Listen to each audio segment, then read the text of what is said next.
नमस्कार, मैं अंकित कपूर कॉमेडी समाचार से। आज हमारे साथ में सबसे मशहूर हस्ती हैं और मैं इनके वीडियोज़ बहुत ज़्यादा फ़ॉलो करता हूँ और सारी चीज़ें हमारे साथ में हैं CA Surendra sir. Surendra sir हमारे साथ में आज जुड़े हैं। आज हम लोग बात करेंगे मार्केट किस तरह से कंडीशंस रहेंगी और मार्केट आने वाले टाइम में क्या दिखा सकता है? अक्षय तृतीया के बाद कैसा रहेगा बाज़ार? अक्षय तृतीया पे खरीदी करनी चाहिए कि नहीं करनी चाहिए? सुरेंद्र सर नमस्कार। नमस्कार। सर हाल ही में एक रिपोर्ट आई थी, उसके अनुसार आशंका जताई गई थी कि गोल्ड 55,000 आ जाएगा, जिसके कारण मार्केट के अंदर बहुत ज़्यादा उठापटक देखने को मिली थी और बहुत ज़्यादा ट्रेडर्स टेंशन में आ गए थे। इस समय अगर देखा जाए तो गोल्ड करीब-करीब मार्केट में 1 लाख रुपए के आसपास चल रहा है। 1 लाख क्रॉस करने के बाद में थोड़ा-सा करेक्शन आया जिसने राहत दी थी। अब मार्केट में अब नई धारणा आ गई है, जो 1,25,000 और 2 लाख तक की बातें कर रहे हैं। सर इस तरह की रिपोर्ट से क्या मार्केट के जो निवेशक हैं वो भ्रमित हो जाते हैं और क्या करना चाहिए ट्रेडर्स को इस ऐसी रिपोर्ट्स के साथ में?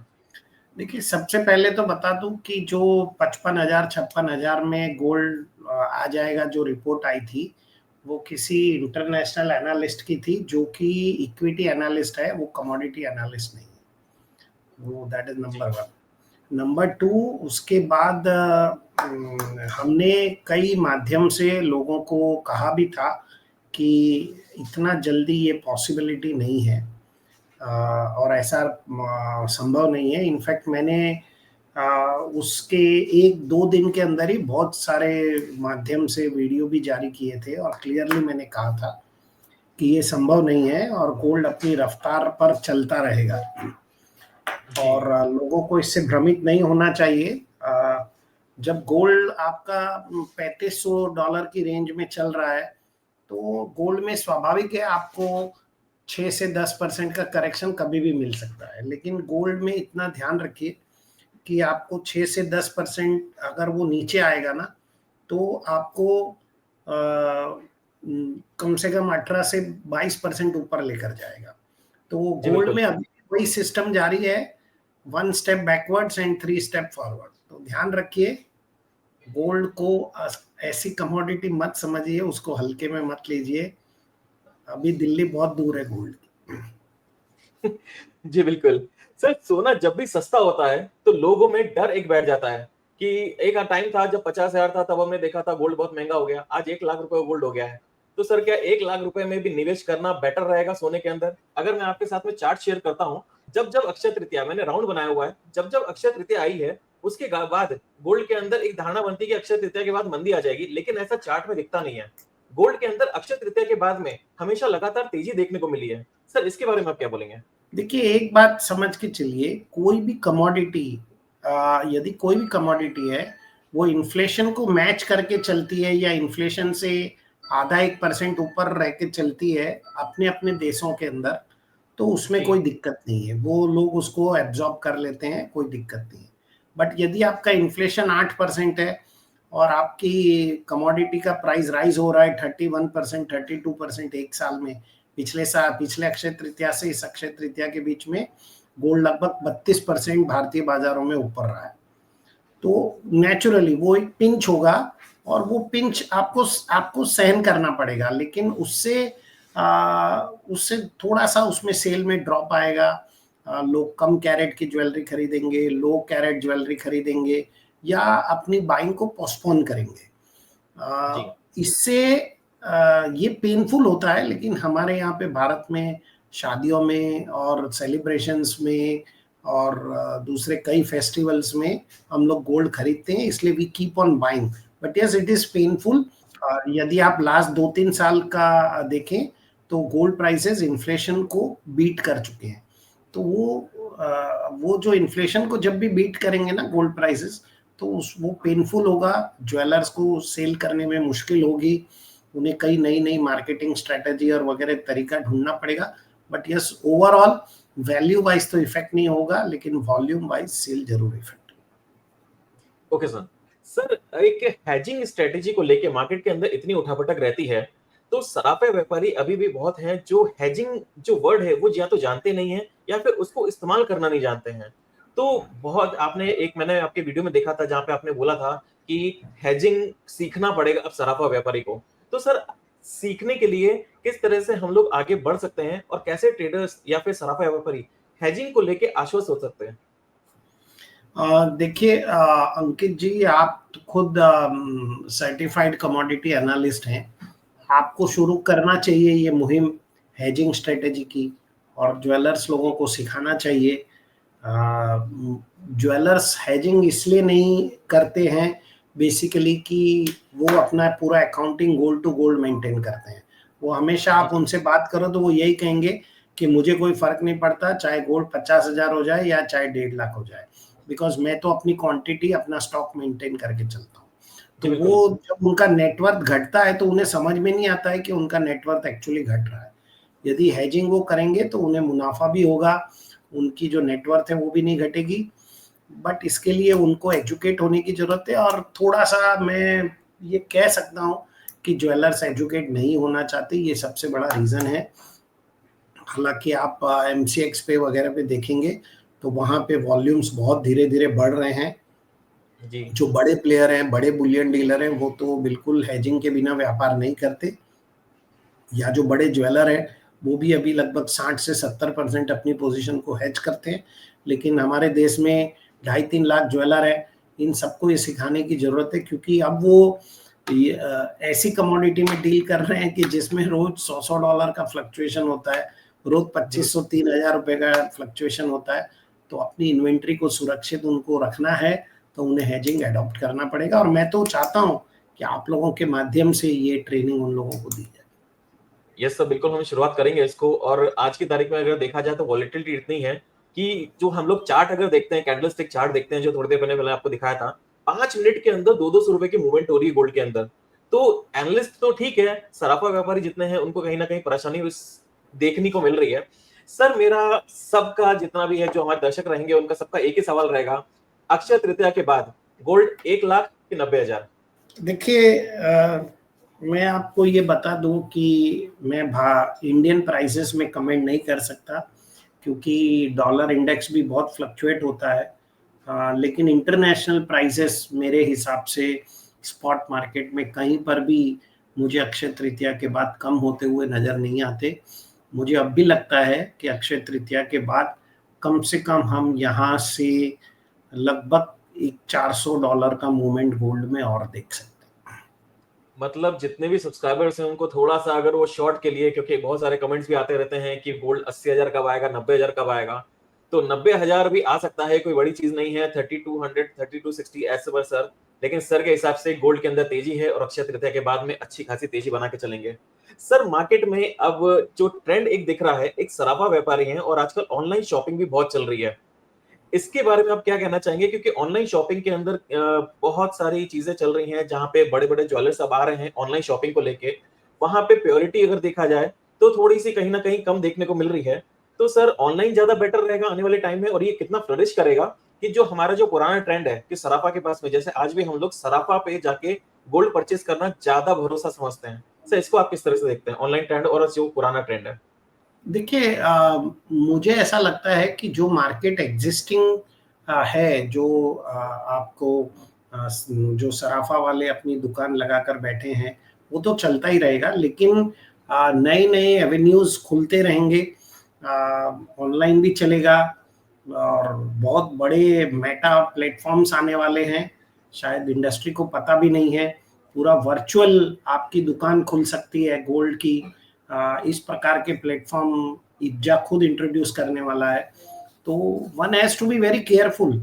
आप आपकी जो जो भी आपकी दुकान आप चलाते हैं, उसका आप किराया देते हैं, बिजली का बिल भरते हैं, और हम आपको थोड़े ही समय में एक ऐसा प्लेटफॉर्म देने वाले हैं इब्जा के माध्यम से, जिसमें आप पूरी आपकी वर्चुअल शॉप लगा सकते हैं। आपको कोई लाइट का बिल नहीं देना पड़ेगा, स्टाफ का खर्चा नहीं देना पड़ेगा, और वहाँ पे आप लिमिटेड ज्वेलरी रख सकते हैं। यहाँ पे आप जितनी चाहे ज्वेलरी अपने कस्टमर को दिखा सकते हैं। सो हर प्लेटफॉर्म का अपना एक फायदा होता है, और हर प्लेटफॉर्म का अपना एक नुकसान होता है। तो मेरा अ, सिर्फ यही कहना है कि आपको किसी भी नई चीज को एडॉप्ट करना सीखिए। एडॉप्ट, उसको नेग्लेक्ट मत कीजिए। कहीं भी वो कोई भी नई चीज क्लिक हो सकती है और आपके बिजनेस को इफेक्ट कर सकती है। आप फिजिकल जो बाल बेच रहे हैं वो तो बेचिए, उसमें कोई दिक्कत नहीं है। लेकिन अगर आपको कोई भी टेक्नोलॉजी वाइज आपको बेटर प्लेटफॉर्म्स मिलते हैं तो उसका जरूर इस्तेमाल कीजिए, बिकॉज वही भविष्य है। सर ये आपने बहुत बड़ी न्यूज दी है, और बिल्कुल आईबीजीए की तरफ से अगर ये चीज हमको मिलती है तो, और सराफा ट्रेडर्स को मिलती है, तो काफी बेनिफिट रहेगा। और हम भी अपने जितने भी सब्सक्राइबर्स हैं, जितने भी सराफा ट्रेडर्स हैं, उनको एजुकेट करने की कोशिश करेंगे कि ज्यादा से ज्यादा ऑनलाइन प्लेटफॉर्म या फिर दूसरे जो एवेन्यूज हैं उसको सर्च करने की कोशिश करें और उसको अपनाने की कोशिश करें। उसको रिजेक्ट करने के बजाय उसको अपनाना ज्यादा बेटर रहेगा। सर गोल्ड काफी महंगा हो गया है, 1 लाख रुपए हो गया है, जब ये 2 लाख हो जाएगा तो 1 लाख रुपए सस्ता लगेगा। अब कल लोग 24 कैरेट की जगह क्या 18 कैरेट में जाएंगे, सॉरी 22 कैरेट की जो ज्वेलरी होती है, या फिर इन्वेस्टमेंट के लिए 24 कैरेट जो लेते हैं, अब क्या ये 18 कैरेट की तरफ शिफ्ट होंगे कि ऐसा कोई फर्क नहीं पड़ने वाला है? मैं आपके द्वारा ये इस माध्यम से बता देना चाहता हूँ कि अभी 22 कैरेट, 20 कैरेट, 18 कैरेट और 14 कैरेट और 23 कैरेट भी ये हॉलमार्किंग मैंडेटरी है। तो ये कैरेटेज का व्यापार किया जा सकता है। अभी बहुत ही जल्द आपको शायद अगले 1 महीने के अंदर अंदर 9 कैरेट की हॉलमार्किंग भी हमने सरकार से अप्रूव करवा ली है। तो बहुत जल्दी इसका नोटिफिकेशन जारी होगा, तो आप 9 कैरेट की भी ज्वेलरी खरीद पाएंगे थोड़े दिन की बात। ये तो बहुत अच्छी चीज रहेगी सर। और 9 कैरेट की, सर इसमें प्योरिटी का चक्कर आता है, तो 9 कैरेट की भी जो रहती है उसके अंदर प्योरिटी काफी कम मिलेगी। और लेकिन ये है कि जो ज्वेलरी है बिजनेस है, क्योंकि अब कल से शादी का त्योहार चालू हो जाएगा, और तो जो ज्वेलर्स जो रिटेल ट्रेडर है, अब वो यहाँ पे खरीदारी आपको लगता है कि कल थोड़ी सी कम हो सकती है या फिर पहले जितनी थी उससे ज्यादा रहेगी? नहीं, मैंने जैसे कहा कि वैल्यू वाइज तो जो अक्षय तृतीया के दिन है वो वैल्यू वाइज तो आपको 20% ज़्यादा सेल हमें एक्सपेक्टेड है कि पूरी इंडस्ट्री में 20% ज़्यादा सेल होगा पिछले साल के मुकाबले। लेकिन वॉल्यूम वाइज ये सेल 10% कम होने की उम्मीद है।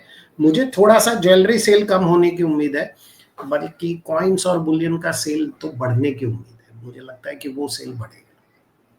ओके सर, मेरा आखिरी सवाल रहेगा आपसे कि सिल्वर को आप किस तरह से देखते हैं? सिल्वर ने अंडर परफॉर्म करा है, ऐसा देखा जाए परसेंटेज वाइज में तो अंडर परफॉर्म नहीं करा है, लेकिन 1980 में, मैं हमेशा अपने सब्सक्राइबर्स को बताता रहता हूं कि 1980 में हमने $49 का हाई लगाया था सिल्वर ने। उसके बाद में 2011 में वापस से $49 का हाई लगाया था। तो गोल्ड ने तो नए हाईज बहुत सारा लगा दिए हैं, $35 को टच कर दिया है।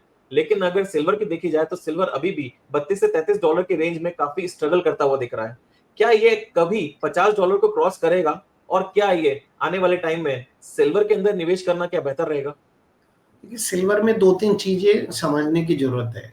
सिल्वर में इंडस्ट्रियल यूसेज बहुत बड़ा है। पिछले यदि आप 4-5 साल देखें तो इंडस्ट्रियल यूसेज बहुत ज़्यादा बढ़ा है। अभी एक डेटा आया था जिसमें ये बताया गया है कि टोटल सिल्वर जितना भी प्रोड्यूस होता है उसका 58% सिल्वर का कंजम्पशन इंडस्ट्रियल यूज है। अब आप जी। जो 1980 की बातें कर रहे हैं, उस समय तो इंडस्ट्रियल कंजम्पशन सिल्वर का नहीं होता था। तो जी। पहली बात तो ये है कि गोल्ड सिल्वर रेशियो अभी कोई मायने नहीं रखता है, क्योंकि जब आपका कंजम्पशन ही इंडस्ट्रियल हो गया 58%। पहले हम सिल्वर को भी एक प्रीशियस मेटल और ज्वेलरी के रूप में ही देखते थे, प्रीशियस मेटल के रूप में देखते थे, और उसको गोल्ड और सिल्वर को कंपेयर करते थे। मुझे लगता है कि वो दिन अब पूरे हो चुके हैं। हमें उसको प्रीशियस मेटल की तरह देखना ही नहीं चाहिए, क्योंकि 58% इंडस्ट्री तो उसको बेस मेटल की तरह देख रही है और वो अपने बिल्कुल। प्रोडक्ट में उसको इस्तेमाल करती है। ये एक बात। दूसरा, क्योंकि अमेरिका में जो भी कुछ चल रहा है तो उससे रिसेशन, अमेरिका में और पूरे वर्ल्ड में रिसेशन आने की संभावना है। तो इसकी वजह से मुझे ऐसा लगता है कि जब तक ये रिसेशन के क्लाउड खत्म नहीं होते, रिसेशन के बादल छटते नहीं है, तब तक सिल्वर में तेजी नहीं आएगी। सिल्वर इसी प्रकार घूमता रहेगा, $4 ऊपर $4 नीचे, ऐसे ही घूमता रहेगा। सिल्वर में असली तेजी आएगी, रिसेशन खत्म हो जाने दीजिए। मेरे हिसाब से रिसेशन बहुत लंबा नहीं चलेगा। अमेरिका में पब्लिक आउटरेज होगा। पब्लिक आउटरेज की वजह से ट्रम्प को बहुत सारी पॉलिसी चेंज करनी पड़ेगी, और रिसेशन के बादल जैसे ही छटेंगे तो मुझे लगता है कि सिल्वर यहाँ से 2.5 गुना तक बढ़ सकता है।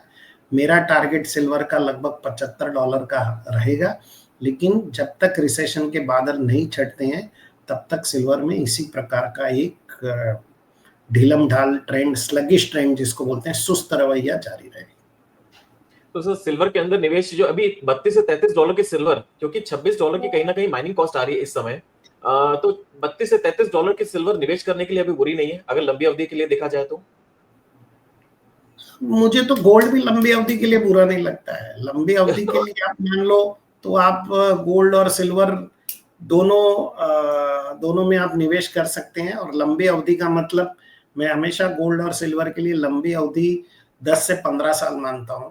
तो आपको 10 से 15 साल अगर आप निवेश करना चाहते हैं तो आपको बिल्कुल करना चाहिए।